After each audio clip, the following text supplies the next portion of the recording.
Why did the final models H and K fail to save the Reich? By 1945, the Luftwaffe simply ran out of fuel. To understand these doomed flights, you must look back at the old version G. The new variants never surpassed it. Blueprints mean nothing without factories. Allied daytime raids launched 1,000 heavy bombers at once, destroying manufacturing zones and cutting off supply lines. German production broke. Empty fuel tanks grounded brand new planes. Rookies died fast. The sheer scale of the enemy overwhelmed them. The Reich collapsed.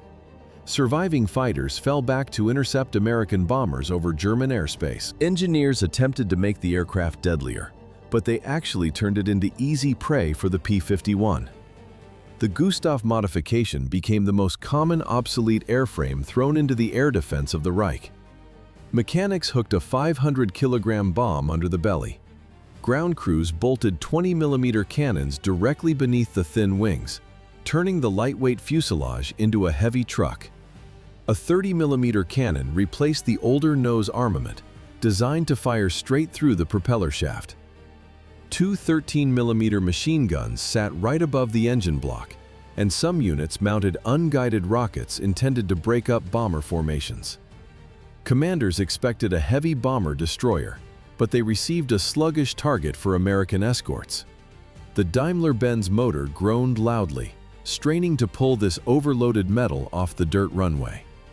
All this extra steel ruined the aerodynamics of the originally agile fighter design. The added drag from optional 300-liter drop tanks crippled the aircraft's climb rate and widened its turning circle. The American P-51 Mustang reached speeds of 700 kilometers per hour in level flight. The burdened German fighter physically could not outrun or escape it. Upgraded bullet-resistant glass and pressurized cockpits meant nothing when P-47 Thunderbolts easily outmaneuvered the sluggish airframes during dogfights. Over 500 kilograms of external bombs and cannons pulled the aircraft down. Why did Erich Hartmann score 352 kills? Because the Luftwaffe never let him go home. Those heavy Gustav variants carried the top aces. Gerhard Barkhorn claimed 301 victories, 352 planes destroyed by Hartmann alone. The reality was pure desperation. Allied pilots rotated home. American squadrons capped tours at 25 missions. German pilots stayed on the front. No rotation, no replacements. They flew indefinitely. Every morning meant another takeoff. You fought until someone shot you down. A few racked up massive scores. Men burned out. Very few survived. 10% of all manufactured Bf-109 fighters crashed without taking a single hit from anti-aircraft guns. 1,750 pilots died and never reached A status because their own engineers made a basic error. Designers bolted the landing gear struts directly to the fuselage instead of anchoring them to the wings. The wingspan stretched nearly 10 meters across, while the distance between the wheels measured just 2 meters. Simple physics made sharp tilts unavoidable during routine maneuvers. A pilot throttled up for a standard takeoff along the dirt strip. The narrow strut hit a small bump on the uneven runway. The airframe leaned hard, driving the wingtip deep into the ground. Metal ground against the earth with heavy sparks as the fighter flipped over.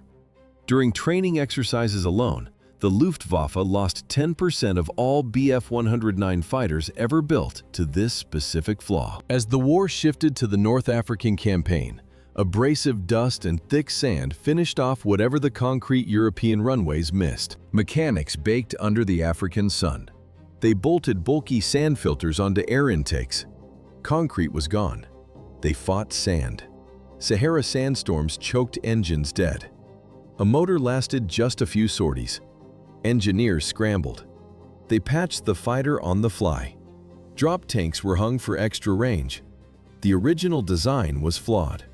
The plane needed constant crutches. Then the target changed again. June 1941 arrived. Operation Barbarossa kicked off. The engineers stripped the wing guns. They moved the firepower to the nose. It was a desperate fix. The nose now held two MG-17 machine guns. A single 20mm motor cannon sat right between them. It fired straight through the propeller shaft. Weight balanced out. Drag dropped. Aiming got sharper. Crews loaded ammo. They shipped this newly modified F variant directly to the Eastern Front for the upcoming offensive. A year before those African sands, this exact aircraft exposed its worst tactical flaw over the English Channel. We need to jump back to the summer of 1940 to see it. How did the Luftwaffe's top interceptor fail the Battle of Britain? It simply ran out of gas. Pilots watched their gauges drop to zero. Dozens of fighters crashed straight into the cold waters. Their tanks sat bone dry. Engineers built the Messerschmitt as a lightweight, short-range interceptor. It never had the fuel to babysit slow bomber formations. German Heinkel bombers cruised at just 250 kilometers per hour. That forced the fighter pilots to zigzag and burn extra gas just to stay behind them. From the French coast to London is roughly 150 kilometers. That simple geographic reality broke the German strategy.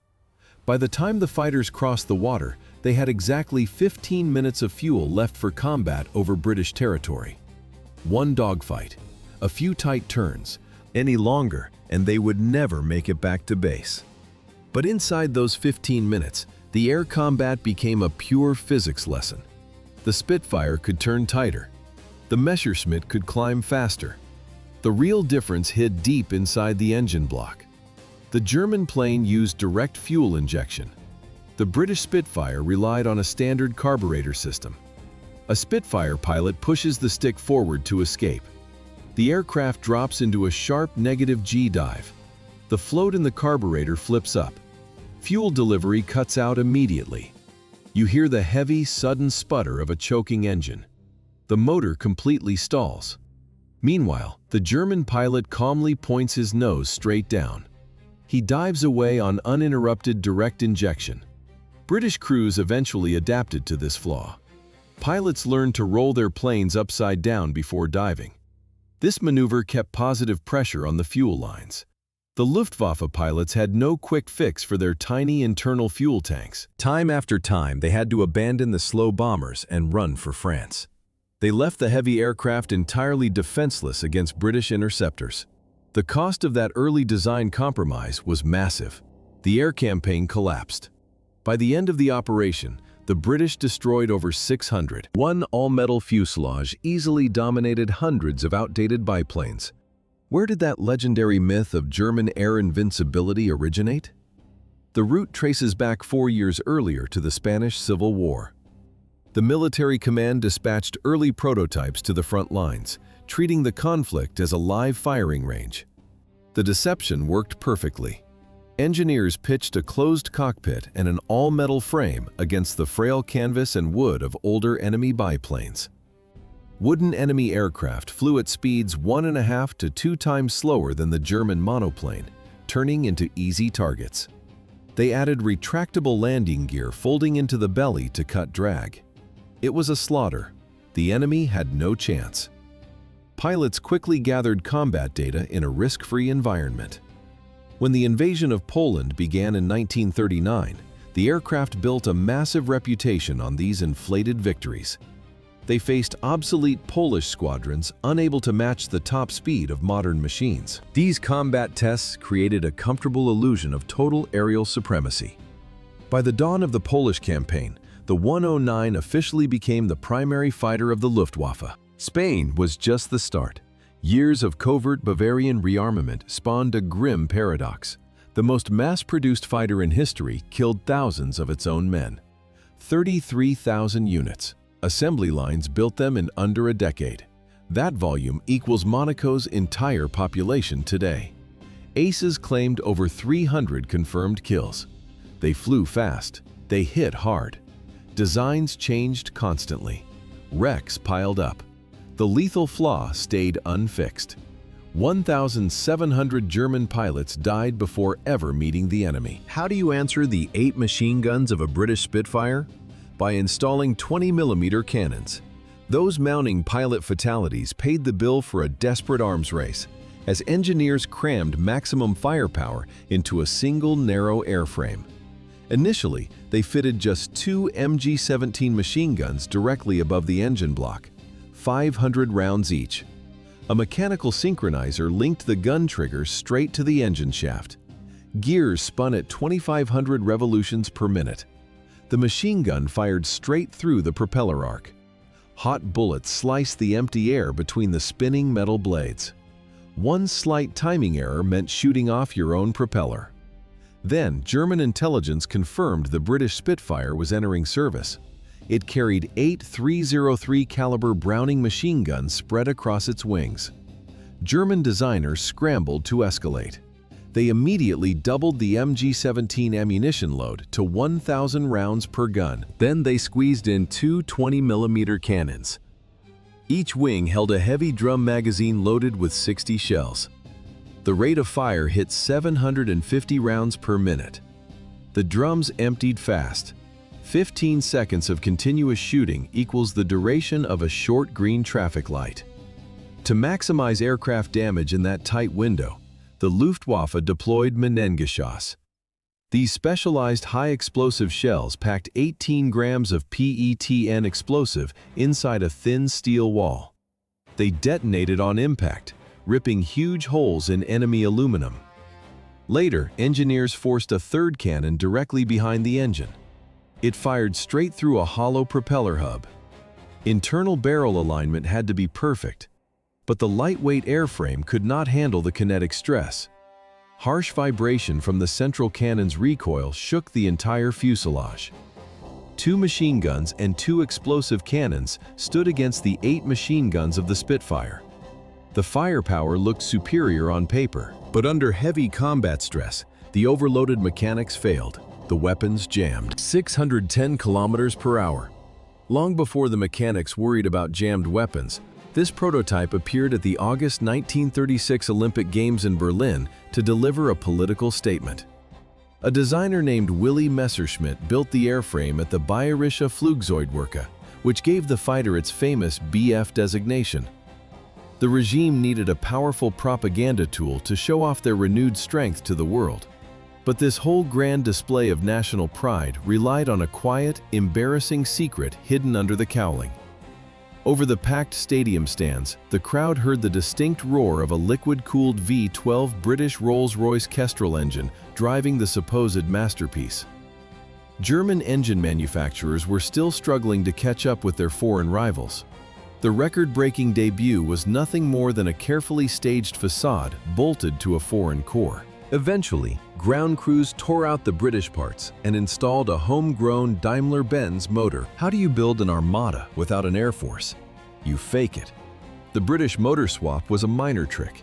The real estate scam ran much deeper. Leaders signed the Versailles Treaty in 1919. The ink banned combat aviation forever. Officially, the military grounded its pilots. Unofficially, they kept flying. During the 1920s, the state funded glider clubs. On paper, it looked like pure civilian sport. In reality, it was secret military training. They lied. The deception lasted 2 decades. Then the Nazis took power. By the 1930s, civilian masks slipped. Planners wanted total aerial dominance. They unveiled the Bf-109 in 1937. The Focke-Wulf 190 joined in 1941. They set the groundwork. Time ran out. War began. Masks fell. Fraud became reality. 2 decades of fake flying clubs built the 33,000 warplanes that would soon burn Europe.